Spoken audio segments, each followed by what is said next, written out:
Alright, we're doing another Dwarf Fortress video. I'm not necessarily in the mood, but that's all people watch on my channel. You people are pigs! I personally am gonna spit in every 50th Dwarf Fortress video. I like those odds. But yeah, let's just see what we got. I'm starting this new fortress. It's just a nice standard fortress. It's not good, it's not evil, it's not savage, it's not too calm. I'm just doing like a basic one, because honestly, I don't always play Dwarf Fortress, so when I do, it depends on what mood I'm in. The main thing about this fortress so far is that it is very clay heavy. Also, as you can see here, a little sand heavy, actually. I should get into glassworks too.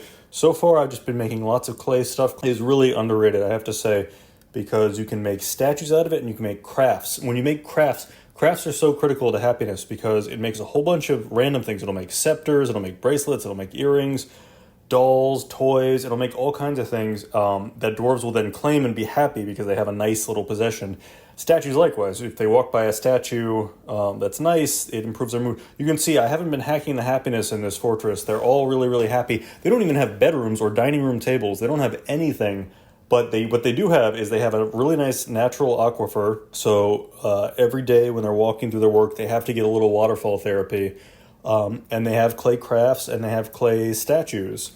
So they all have like possessions, they all have things that they can own, they have things that they can admire in the community, and they get waterfall therapy every single day. That's all it really takes. You can see this population is really, really happy. Here's one thing that the Dwarf Fortress devs have added that I think is pretty cool. They have added some graphical user interface, a little extra GUI, as we say, GUI. They've added to the GUI in a way where now skill levels are actually marked like itemized, quantified, same as you would see in an old Game Boy game or something, where there's little blocks that are being filled as their experience grows, and when all the blocks are filled on a line, they level up and that line empties and it goes again. They've added that now, and they've really clarified. It's easier now. You'll see towards the end of this video that I pull up dwarves. It's easier now to see that, like, oh, they're good at dancing, and they're like level 6 at dancing, and they're on their, they practice, so they're on their way towards the next level, or anything, combat or speech or any useful skill. You'll see, so they made that a little clearer. Oh, so another interesting thing about this map is that I have it set on hard economy, so the settings for enemies and economy. If you've set up a game, you know that those are settings. You can do custom settings, you can turn off enemies, or you can have normal or hard enemies. You can't turn off the economy, of course. That's a tricky little mystery for the ages. But so you can have either normal or custom or difficult economy. I often play with custom economy that's even easier. Mostly in the form of like guild halls and temples are cheaper to satisfy the dwarves. But in this case, just for a change, I'm trying hard economy, and you'll see in this footage, if I don't cut it out, that I set the enemies from normal to hard, because this is actually this is a paradise. There's like no enemies here, there's no problem, so even on normal enemies, we don't really get attacked.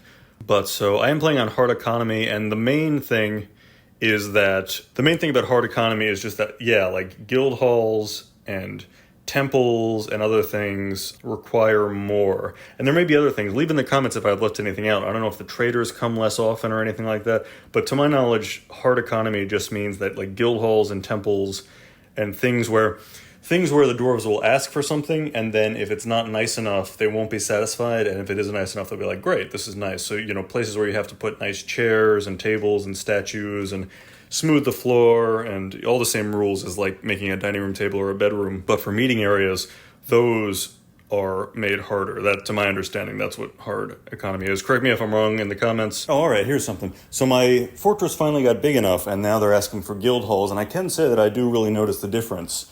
Like I said, in previous videos you've seen, I actually use custom economic settings. So guild halls are just like a little zone with like one chair and the dwarves are happy. Now I'm playing on hard economics. It is actually pretty clear like what the dwarves want. They really require a certain value. You'll see in this footage here that I'm like checking, and it's considered a meeting area first, and then it's considered a guild hall, and then a grand guild hall. And temples work the same way. It can be like a religious meeting area before it's technically a temple. But so that's really all the hard economics does, but it is, it's an interesting way to play because it forces you to like focus on what your dwarves are asking for. You say, you know what, I do have a lot of miners, I do have a lot of farmers. In my case, those are the first two guild halls that came up, were mining and farming. And so you say, you know what, I do have a lot of those, and they deserve to have a nice place to practice their crafts. So it does make you kind of focus on the dwarves a little bit more, and I approve of that. There's nothing wrong with that. And I think that's all I have. I really did turn on hard enemies and just nothing has been attacking. So I guess I just found a really peaceful, amazing place with no goblins or titans or unwelcome guests or anything. So that's all I have for this week. Thank you so much for watching. If you like this video, feel free to like and subscribe. And yeah, I will catch everybody in the next one.